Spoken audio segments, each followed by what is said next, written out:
막말 논란으로 인해 난처한 상황에 처한 건 민주당도 마찬가지입니다. 경기 안산갑 지역에서 원조 친노 인사인 전해철 의원을 꺾고 공천을 받은 양문석 후보, 과거 발언이 논란이 되고 있습니다.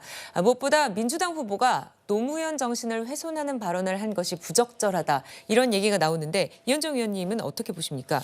그러니까 이게 노무현 대통령을 대통령이라 부르지 않더라고요. 이분은 노무현 씨라고만 계속 이 칼럼에 쓰고 있는 것 같아요. 그리고 이제 노무현 대통령이 했던 여러 가지 한미 FTA나 이런 것들을 굉장히 직설적으로 비난하는데, 뭐 양문석 씨 제가 뭐 워낙 거친 이야기를 많이 하는 거는 잘 알고 있습니다만은, 그런데 우리가 이제 이재명 대표도 그렇고 민주당이 항상 때가 되면 노무현 대통령의 이제 그 봉하마을 가서 참배도 하고, 그 당사에 지금 노무현 대통령 지금 영정도 걸려 있습니다. 김대중과 노무현의 정신을 받든다고 이야기를 하고 있잖아요. 예. 자, 그러면 이재명 대표는 정치인에 대한 비판은 다 할 수 있다고 그러는데 좋습니다. 다 할 수 있죠. 근데 왜 자신에 대해서 비판하는 비문들은 이렇게 잘라내는 것이죠?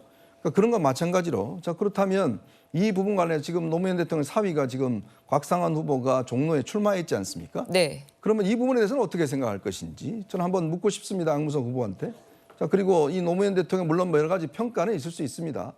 그리고 뭐 이 부분에 대한 어떤 비판은 있을 수가 있어요. 근데 그 글을 보면 굉장히 이 뭐라고 그럴까요? 소위 솔직하게 해서 최소한의 예의나 또 이런 것들을 갖춰 있지 않는 그러한 것들을 하고 있거든요. 그렇다면 이재명 대표는 이 부분에 대해서 뭐 일단 친문의 최측근이라고, 이분은 비문들을 주로 뭐 이 동물 이 벌레에 많이 비유를 한 분인데, 그렇다면 이런 부분에 대해서 동의하고 있는 것인지, 동의하기 때문에 자, 민주당 후보로 적합하다라고 하고 있는 것인지, 저는 그 대답을 먼저 좀 듣고 싶습니다. 네. 자, 이현정 의원께서 말씀하신 것처럼 이재명 대표는 어떻게 생각을 하고 있을까요? 기자들이 물었습니다. 그런데 이렇게 답했습니다. 시간 관계상 한 번만 하시고 다음 기회에도 하도록 할게요. 양문석 후보가 노무현 전 대통령이 불량품이라는 발언을 했다는 게 지금 보도가 나왔는데, 이게 민주당이 이제 노무현 정신을 강조해 온 것과 좀 매치되는 발언이 아닌가 싶어서요. 네, 여러분 반갑습니다. 긴 시간 함께해 주셔서 고맙고, 울산 시민 여러분께서 잊지 말고 행동해서 이 윤석열 정권의 무도한 폭정을 멈춰주시기를 부탁드립니다. 고맙습니다. 이 대표 취재진의 질문에 답변 대신 즉답을 피하는 모습을 보이고 있는데, 최진봉 교수님 어떤 의미로 봐야 될까요? 아무래도 이제 뭔가 좀 얘기를 하려면 준비를 하고 얘기를 해야 되는 상황이 아닌가 하는 생각이 들어요. 저기서 즉석에서 얘기했다가 또 여러 가지 논란이 일 수도 있고 고민도 있고 이런 것 같습니다. 오늘 아침에 이제 다른 장소에서 아마 또 질문이 나왔던 것 같은데요. 네. 그 장소에서는 아마 이제 노무현 전 대통령께서도 만약에 평소에 늘 정치인이 자기에 대해서 비판하는 건, 아니면 어떤 사람들이 자기를 비판하는 거에 대해서 그래도 듣고 그것 때문에 보복을 하거나 이러지 않았다는 얘기를 하신 것 같아요. 제가 이제 알기로는 그렇습니다. 예. 뭐 어쨌든 양문석 후보의 발언은 바르지 않죠. 저렇게 얘기하면 저는 안 된다고 봐요. 물론 그 당시의 상황에서 그런 글을 쓴 거에 대해서는 이제 본인의 판단이고 본인이 쓴 거니까 뭐 그건 본인이 책임져야 할 문제라고 보여지고요. 근데 지금의 이제 양문석은 어떤 생각을 하는지는 제가 잘 모르겠어요. 구체적으로 그런 부분을 좀 표현했으면 좋겠다는 생각이 들고요.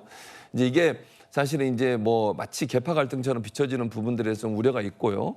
그래서 뭐 모르겠습니다. 이게 여론이 어떻게 흘러갈지 좀 지켜볼 것 같고, 민주당 내부에서도 이런 부분들에서 좀 우려하는 목소리들이 나오고 있기 때문에 이 문제는 좀 고민을 할 것 같아요. 그래서 대표가 뭐 지금 현재까지는 특별히 양문석 후보에 대한 뭐 후보 사퇴나 이런 부분들에서 얘기가 안 나오고 있지만, 이게 어떻게 흘러가는지 좀 지켜볼 것 같고요. 그게 이제 며칠 동안 여론에서 어떤 영향을 미치고, 또 뭐 마치 이제 친문 진영에 있는 분들이 이제 뭐 정세균 지금 노무현 전 이사장께서 그 얘기를 하셨는데, 그 부분도 같이 고민하면서 당내 여론들을 수렴하지 않을까, 그렇게 생각합니다. 제가 보니까 처음에 저는 오디오로 들었어요. 이재명 대표의 저 얘기를 딴 일을 하면서 귀로만 들었는데, 예.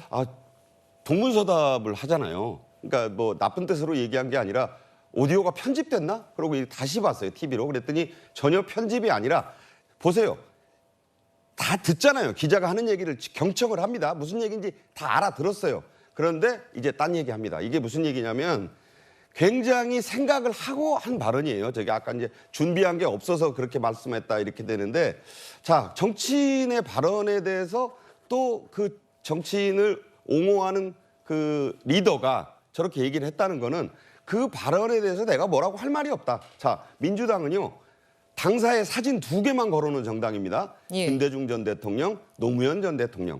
입만 열면 우리는 김대중 정신, 노무현 정신을 계승했다 그래요. 그 사위를 일찌감치 정치 1번지에 단수 공천을 한 정당이에요. 자, 그리고 아까 말씀하는 대로 봉화 마을의 그 작은 묘석을 성지처럼 찾아가는 정당입니다. 과연 저런 모습을 대통령이라고 안 붙였다고 공격하는 일이잖아요. 요새는 무슨 씨라고 부르는 게 그게 아주 이제 그 모든 자신의 정치 철학을 담아서 하는 겁니다. 그 사람이 뭐 노무현 전 대통령이 대통령이시는 걸 몰라서 그렇게 했어요. 그러니까 저거는 다 민주당이 금과 옥조처럼 여기는 김대중 노무현 정신, 그중에서도 노무현 정신을 정면으로 훼손시키는 후보를 어떻게 볼 거냐.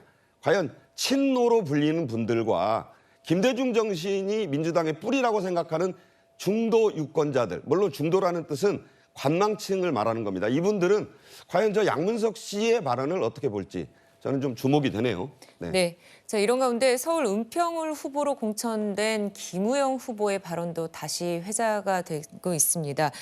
보면요. 김수민 평론가님, 비명계를 향해서 또 폄훼 발언이나 이런 걸 내놨더라고요.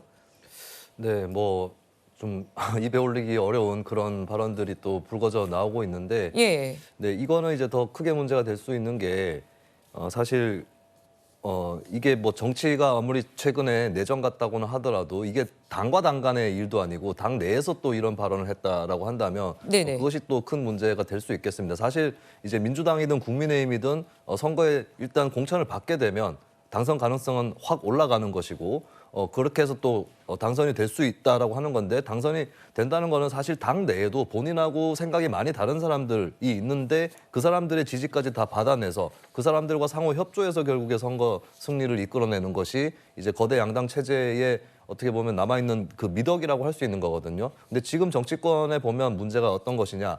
51%를 득표를 하면 이긴다라고 쳤을 때 51을 아울러서 선거 승리를 하는 게 아니라 51 중에 26만 먹으면 내가 51을 먹을 수 있다라고 하는 이런 사고방식들이 너무 강하게 나타납니다. 그러다 보니까 이제 당 내에 다른 계파에 대한 공격이 오히려 다른 당에 대해서 공격할 때보다 더 신이 난 듯한 그런 표현들도 나오고 활기도 더 뛰는 것 같아요. 이거는 어느 당의 문제가 아니라 여러 당이 다 마찬가지인데 네. 그런 것들이 이번에 그대로 드러나는 거 아닌가. 그리고 그런 분들이 그게 강성 지지층 일부가 아니라 이렇게 정치를 직업적으로 하시는 분들이 그런 언행을 갖고 있다라고 하는 것은 굉장히 한국 정치의 저는 위기 징후라고 봅니다.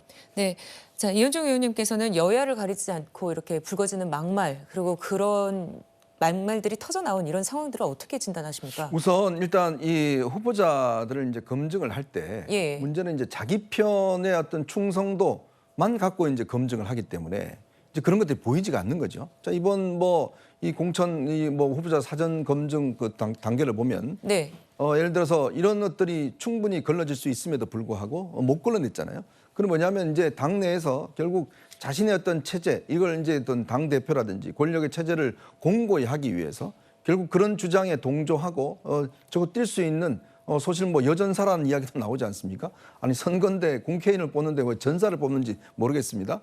그런 이야기가 나올 정도로 전사를 뽑는다는 거죠. 그만큼 싸움 잘하는 사람, 즉 말싸움 잘하는 사람, 국민을 위해서 정말 이 입법 활동이나 의정 활동을 잘하는 사람이 아니라 말싸움 잘하고 나를 위해서 상대방을 공격 잘해줄 수 있는 사람, 이 사람들을 뽑으니까 결국 이런 문제가 저는 빚어진 게 아닌가 싶습니다. 네.